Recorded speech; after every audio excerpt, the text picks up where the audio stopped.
Good morning all of you.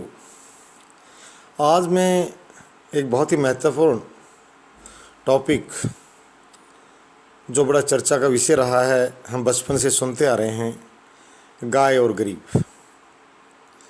गाय की सेवा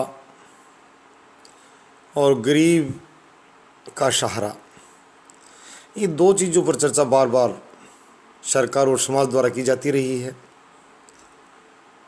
ये एक अजीब सी बात है, भैंस और अमीर की कभी चर्चा नहीं की जाती। भैंस भी पशु है गाय की तरह। गाय को बहुत बड़ा भारत का जो हिंदू समुदाय है, जो 80% से ज़्यादा, या मैं कहूँ तो करीब 90 करोड़ से ज़्यादा आबादी वाला जो समुदाय है, प्रत्येक आय का व्यक्ति पूजनीय मानता है और अपनी तरफ से कुछ उसकी सेवाओं लगाने को भी तत्पर रहता है, मजदूर से लेकर मालिक तक। परंतु अभी भी भैंस कहीं दुर्दशा शिकार दिखाई नहीं देती। न भैंस की सेवा का आह्वान किया जाता है, न भैंस को बचाने का आह्वान किया जाता है, और नई सड़कों पर मौत के शिकार भैंसें हो रही हैं। भैंस अगर सड़क पर खड़ी है आवारा रूप में, तो उसको तुरंत ही कोई न कोई सज्जन पुरुष अपने घर ले जाएगा। परंतु गायों के मामले में ऐसा नहीं है। गायों का सहारा तो खुद गौशालाएं भी नहीं बन रही हैं। आज मैं गौशालाओं से भी ये आह्वान करता हूँ कि अपने दायित्व से पीछे ना हटें। उनसे हाथ जोड़ के प्रार्थना है कि गाय को सड़क पर न घूमने दें, अंतिम समय तक लड़ें उनकी सुरक्षा, रक्षा और पोषण के लिए। और सबसे बड़ा जो मैं आह्वान कर रहा हूँ, वेटरनरी यूनिवर्सिटी जो सबसे पहले इसका श्रेय वैसे अन्य पंतनगर विश्वविद्यालय वगैरह, हिसार यूनिवर्सिटी बहुत धाकड़ यूनिवर्सिटी नहीं है, बड़ी धाकड़ का मतलब बड़ी प्रतिष्ठित संस्थान है एशिया लेवल की। मैं वर्ल्ड स्तर की बात भी नहीं करूँ तो एशिया स्तर की ये अच्छे संस्थान हैं। वहाँ पहले से वेटरनरी कॉलेजेस थी और आजकल प्रत्येक राज्य सरकार लगभग वेटरनरी यूनिवर्सिटी स्थापित कर रही हैं। पशु चिकित्सा महाविद्यालय अपने शोध का केंद्र बनाएं। मैं उनसे ये वहाँ के वीसी, रजिस्ट्रार और रिसर्च डिपार्टमेंट्स को कहता हूँ कि उनका शोध तब तक कोई कारगर नहीं है तब तक वो अपनी शोध के द्वारा गायों को उपयोगी पशु में न बदल डालें।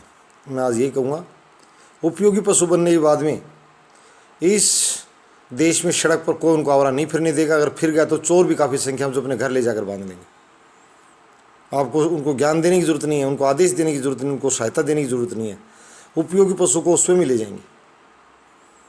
तो गाय को और साथ साथ जो दूसरे पशु भी हैं, जैसे कुत्ता जो सड़क पर खुले में जो काफ़ी शौच वगैरह कर रहे हैं, हम स्वच्छता अभियान भी चला रही सरकार, परंतु तब तक कारगर नहीं हुआ, तब तो और पशु सड़कों पर घूम रहे हैं। स्वच्छता अभियान के मामले में कह रहा हूँ, सिर्फ मलमूत्र जो बदबू मानव का ही नहीं देता, पशु का भी देता है। सड़कों पर लिखा हुआ है खुले में शौच मुक्त गाँव, नहीं, अभी तक मेरे हिसाब से कोई भी गाँव शौच मुक्त नहीं है। वहाँ पशु शौच कर रहे हैं, बदबू आ रही है। तो मैं ये पुरजोर प्रार्थना करूँगा पूरे समाज से, और विशेष रूप से रिसर्च यूनिवर्सिटियों से और वेटरनरी साइंस के जितने भी जुड़े हुए लोग हैं, चाहे वेटरनरी का मिनिस्टर हो, डायरेक्टर हो, सेक्रेटरी हो और रिसर्च इंस्टीट्यूट्स हो, कि गाय को उपयोगी पशु बदल डालें। सबसे बड़ा मेरा टॉपिक यही है। उपयोगी बनने के बाद में इसको कोई नहीं छोड़ेगा। और गौशालाएँ अपनी जिम्मेदारी से पीछे मुँह न छिपाएँ, सरकार से सहायता लें। सरकार सहायता के लिए खड़ी हैं, उन्होंने बता रखा पशु प्रति पशु क्या मिलेगा। कुछ ऐसी शिकायतें सुनने में आ रही हैं कि सरकार से अनुदान ले रहे हैं, उसके बावजूद वे दिन में पशुओं को बाहर निकालते हैं, आवारा रूप में घूमते हैं। उन गौशाला प्रबंधकों के खिलाफ भी कड़ी कार्रवाई की जानी चाहिए। वो सबसे गलत ढंग अपना रहे हैं कि सरकार से अनुदान भी ले रहे हैं और पशुओं को आवारा भी छोड़ रहे हैं। ये उचित नहीं है, असुरक्षित भी है और अमानवीय भी है। मैं सिर्फ हिंदू धर्म के लोगों को नहीं, दूसरे धर्म के लोगों से आह्वान करता हूँ कि वो ये एक राष्ट्रीय कार्य है और अनुशासन पैदा करने का भी कार्य है, सुरक्षा का भी कार्य है। सड़कों पर तेज़ दौड़ती गाड़ियों जानलेवा हैं बहुत ज़्यादा, पशुओं की और मानव ड्राइवरों की या मनुष्यों की इस तरह के हादसों में मृत्यु हुई है।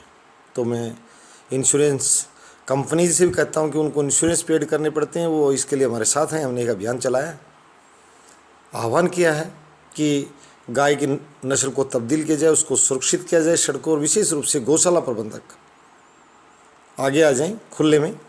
बड़े बड़े उद्योगपति कहते हैं कि अमुक आदमी दानदाता है, वो दानदाता, कौन कौन से दानदाता, उनसे मिलने हो।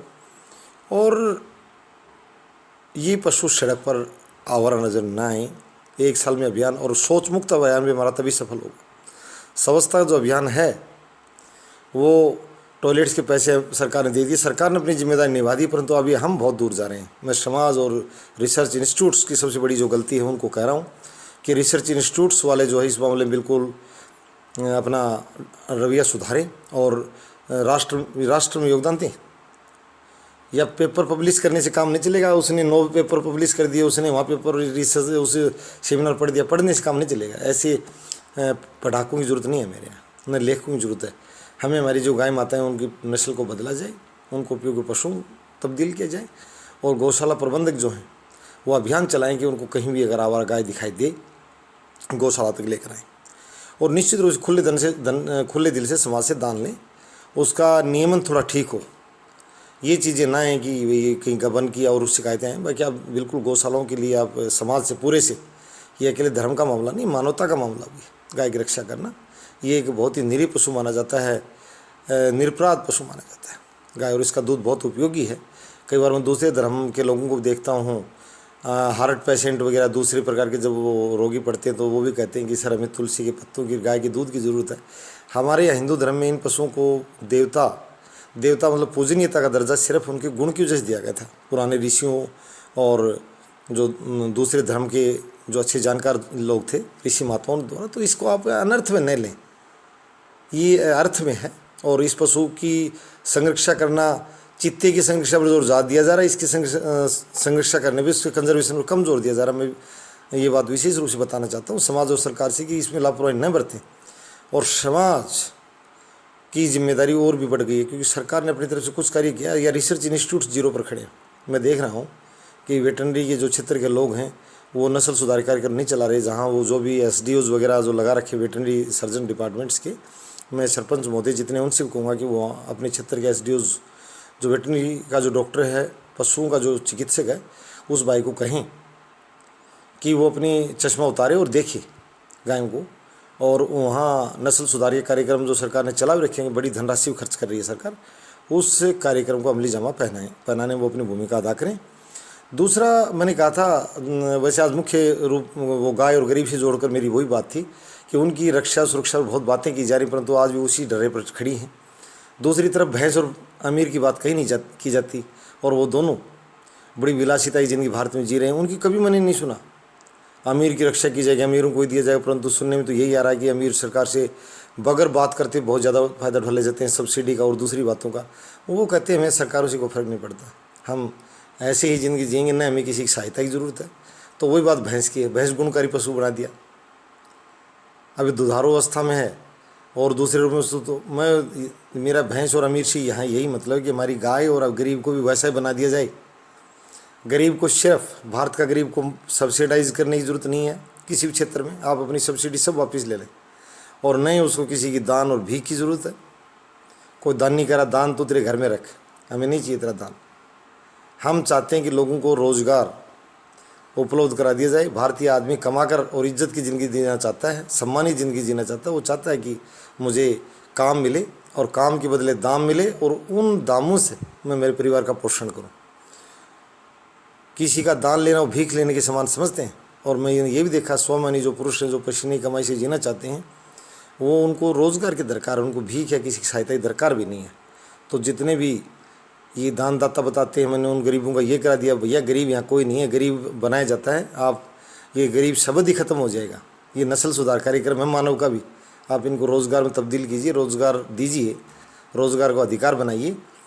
मैं पहले भी कहा था कि सामान्य वेतन पर सिर्फ वो बच्चे अपना पेट भर सकें, कड़ी मेहनत कर कर, बस इतनी रोज़गार की ज़रूरत है हमें। हम यहाँ लग्जरी गाड़ियों के लिए गनमैन वाले रोज़गार नहीं मांग रहे हैं, हम मांग रहे हैं कि हमारे जो आम युवक और युवती है उनको सरकार की तरफ से ग्रामीण क्षेत्र में 10,000 और शहरी क्षेत्र में 20,000 रुपये की जो है सेवा उपलब्ध करवा दी जाए, सर्विस उपलब्ध करा दी जाए। वो तैयार है, न हमें सब्सिडी की ज़रूरत है और न हमें किसी के दान की ज़रूरत है।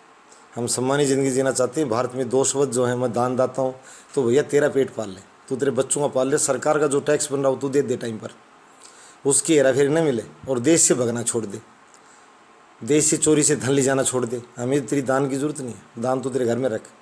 और हम सरकार से आह्वान करते हैं कि हम राष्ट्र निर्माण के लिए, राष्ट्र सेवा के लिए, राष्ट्र विकास के लिए भारतीय जो करदाता है वो बड़े तत्परता के साथ तैयार है, खुश होकर, वो नहीं भिड़ना चाहता, वो अपराध करना ही नहीं चाहता, वो जो भी उसके जिम्मे बन रहा है वो खुश होकर और स्वैच्छिक रूप से जाकर भी जमा करते हैं, ऐसी कोई बात नहीं है। हमारे बड़े ईमानदार करदाताओं में बहुत बड़ी संख्या है। मुट्ठी भर लोगों के सहारे विदेशों तक देश को बदनाम करने की आवश्यकता नहीं है कि कर चोरों का वहाँ बहुत बड़ा जाल, ऐसा कुछ नहीं है। कुछ है मुट्ठी भर, उनकी बात नहीं कर रहा हूँ। तो हम ईमानदारी की ज़िंदगी जीना चाहते हैं, और आज मैं यही कह रहा हूँ सरकार से, समाज से, और जितने भी शोधार्थी हैं इकोनॉमिक्स के छात्र, गरीबी शब्द को भारत से कैसे ख़त्म किया जाए, मैं उनको आमंत्रित करता हूँ चैनल पर, खुले मंच पे। और दूसरी तरफ हमारी गाय को अपने आप ही लोग आवारा कहने की जरूरत नहीं, न फिरे। मैं कह रहा हूँ लोग छोड़ेंगे नहीं, गुणकारी पशु बनते, और न हमारे कुत्ते को छोड़ेंगे। कुत्ता भी देवी का पशु माना जाता है, देवी पशु है, इसके अभी अपमान अच्छा नहीं है कि ये भी गाड़ियों के आगे बार बार टकराए, अच्छा नहीं है इसे।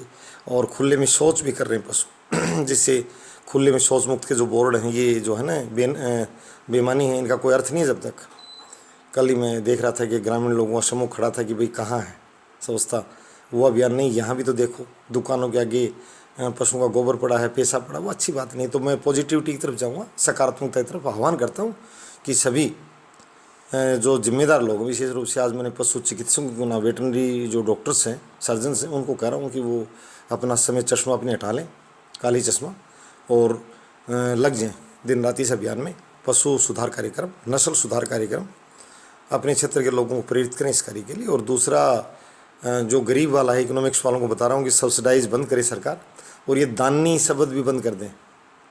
सबके पास शक्ति है, भगवान ने सबको शरीर दिया है, तो आप अपना दान अपने पास रखें, रोज़गार दे दो हमारे लोगों को। हम यही मांग करते हैं सरकार से, पुरजोर प्रार्थना करके, हाथ जोड़ के, कि इस अधिकार को लागू किया जाए। और जितना आज वेतन दिया जा रहा है, जितना मुट्ठी भर लोगों को दिया जा रहा है, वो सब में बढ़ जाएगा, कोई और कार्य बढ़ेगा, जो टास्क फोर्स बढ़ेगी और ज़्यादा सुधार आएगा हर क्षेत्र में। राष्ट्र निर्माण ये होगा जो मैंने बताया, लोगों को रोज़गार का अधिकार देने के बाद में निश्चित रूप से हम सकारात्मकता की तरफ बढ़ेंगे। धन्यवाद। पुनः प्रार्थना सहित सभी से विनम्र निवेदन कि इस सुधार की तरफ सभी अपना सहयोग करें। धन्यवाद।